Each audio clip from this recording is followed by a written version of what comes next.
suis Hervé, je suis chanteur-guitariste de Camille. Donc voilà, je suis le seul représentant aujourd'hui. Normalement, on est 4.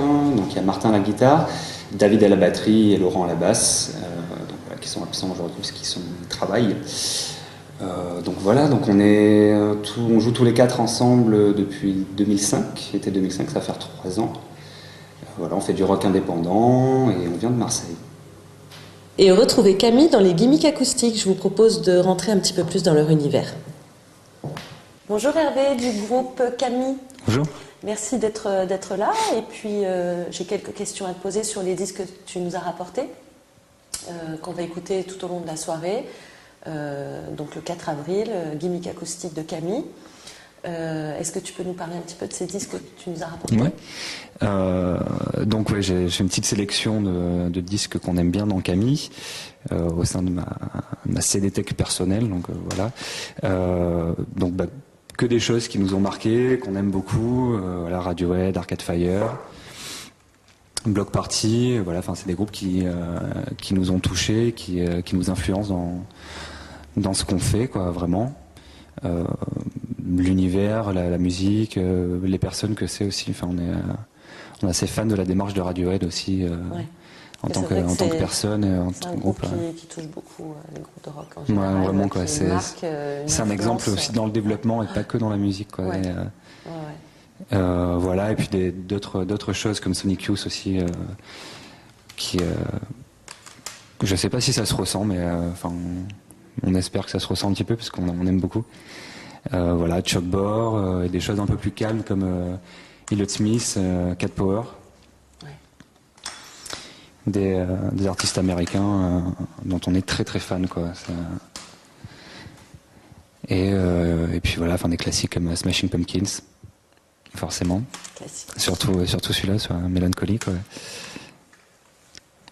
Voilà, donc des trucs très rock et très rock, enfin vraiment un univers rock. TV and the Radio qui mêle d'autres influences un peu soul aussi, enfin justement, enfin c'est avec un côté rock à la My Bloody Valentine, des choses qu'on aime beaucoup, quoi. Et un super groupe. Et The National, quoi. Là, je pense que c'est pour moi le summum de la maturité. Enfin, je trouve que c'est un groupe super mûr, quoi. C'est dans tout, quoi, dans la composition, dans la voix. C'est très fin. Et on est encore très loin de ça. Et de toute façon, enfin, à notre âge, c'est pas encore. C'est un peu le modèle. Voilà, mais si on pouvait dans 10 ans faire ça, on serait assez content. Vous êtes sur la bonne voie? J'espère. Et le Bloc Party, le dernier Bloc Party qui est super, quoi. Est-ce que tu peux nous parler un petit peu aussi de la formation du groupe, Camille? Comment vous êtes rencontrés? Alors, donc on est 4 sur scène. Donc il y a David à la batterie, Laurent à la basse, Martin, guitare, clavier, il fait des chœurs, il fait des claviers, du xylophone, il fait plein de choses. Ça et Benjamin au son. Donc voilà, avec Laurent et Martin, on joue ensemble depuis 2001. On a appris à jouer ensemble, on touchait pas du tout à l'époque et on s'est formés ensemble. Et Benjamin et David nous ont rejoints en 2005, l'été 2005, et c'est là c'était une grosse impulsion, les vrais débuts de Camille, quoi, où on a arrêté d'être un groupe de lycéens qui répètent dans son garage. À partir de là, c'était plus que ça, quoi. Alors, qu'est-ce que vous avez fait en dehors du garage, du coup, entre 2005 et 2008 quels ont été les grands moments pour Camille? Donc en dehors du garage, on a fait quelques jolies premières parties. On a joué plusieurs fois l'Omega Live à Toulon, qui est une super salle, dont une fois avec Wedding Present et Medflow. Donc c'était un super souvenir. C'était la première partie. C'était un gros truc, c'était vraiment sympa. On a joué avec Crésus aussi, un groupe qu'on aime beaucoup, quoi. Un exemple, voilà, dans le paysage rock indé français. Vraiment dans le développement, c'est un exemple aussi. Et donc on a joué 2 fois avec eux. Voilà, après on a eu la chance de faire Classe Rock, qui est un tremplin du coin, ils sont basés sur Aix, et avec qui on a eu la chance de faire des choses super sympas, quoi, puisqu'on a fait une résidence qui nous a beaucoup apporté. Après, vous avez pu partir en tournée. Voilà, après on est parti en tournée, on a fait des dates dans le coin, dont le festival Classe Rock avec Eiffel et No One is Innocent, donc juste avant eux, et il y avait beaucoup de monde sur une super scène. Et là, récemment, on est parti en Italie, en tourbus. Là, c'est la première tournée, quoi, le rêve. Là, les prochaines étapes pour le groupe Les prochaines étapes, c'est encore continuer sur la lancée des concerts, là, puisque après l'Italie, on a joué à Paris. C'est notre première fois sur Paris, donc on a fait 3 dates. À la Flèche d'Or Flèche d'Or, voilà, on a fait Flèche d'Or, Triskel et Mécanique Ondulatoire. Donc très bon souvenir, surtout de la Flèche d'Or qui est un lieu super. Donc on espère qu'on y retournera. Et donc là, la semaine prochaine, on part jouer à Reims et Besançon. Okay. Ensuite, on revient, on a quelques dates dans le coin, à l'usine et au Poste à Galène. En juin, on joue à Toulouse aussi. Ouais. Et le après, Poste à Galène, c'est une soirée Fnac Indépendance, voilà, avec Tanger et Kidam, c'est le 30 mai. Okay. Voilà. Et l'usine Et l'usine, c'est pour le tremplin de l'usine et c'est le 15 avril. D'accord.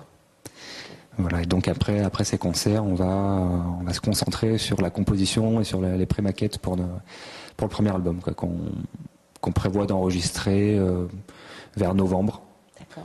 Et on va se laisser le temps de le sortir, quoi. D'accord, vous allez enregistrer entre vous, studio vous allez... Donc en fait, on a la chance d'avoir Benjamin avec nous qui va avoir son propre studio. Et donc on va pré-maqueter ensemble, on va voir ce que ça donne déjà sur les pré-maquettes en essayant de faire au mieux.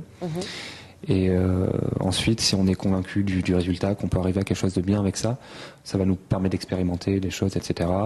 On ira faire les batteries dans un studio un peu plus conséquent, dans un gros studio, et on va essayer de faire le reste nous-mêmes, quoi. Tout ce qui est guitare, voix, basse, arrangement. On va essayer de le faire, donc si ça sonne bien sur les pré-maquettes, on va essayer de faire ça aussi entre nous pour se donner le temps, pour pas avoir trop de pression, et on va faire vraiment ce qu'on a envie de faire, essayer de prendre du recul, laisser du temps entre les prises. En termes de besoins, qu'est-ce qui vous manque actuellement, ou quels sont les partenaires que vous aimeriez rencontrer, les gens avec qui vous aimeriez travailler? Nous, on essaie d'être, si possible, d'être le plus structuré possible.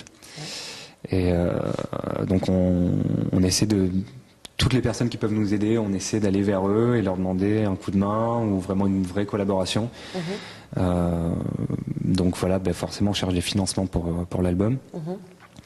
Mais bon, même si on a des financements pour l'album, que l'album sort, derrière il faut faire de la promo, il faut aller contacter des gens. Voilà. Donc on essaie d'être entouré au maximum, quand tous les acteurs du monde de la musique, du monde du disque, de la scène, etc. On essaie de travailler.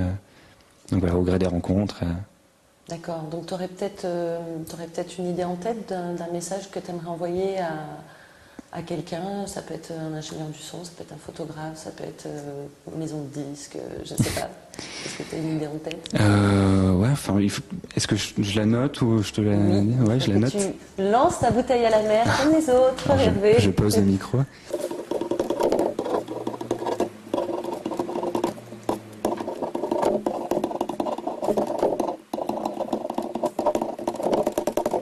D'accord.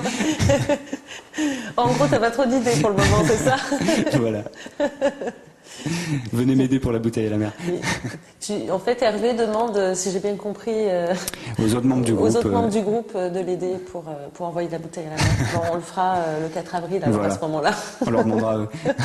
Je vous rappelle que le 4 avril, nous pourrons découvrir le travail de Carole Largot, qui est photographe, dans la première galerie, et aussi les illustrations de Anne Soline, qui sera en exposition pendant 2 mois à la Gimmick Gallery.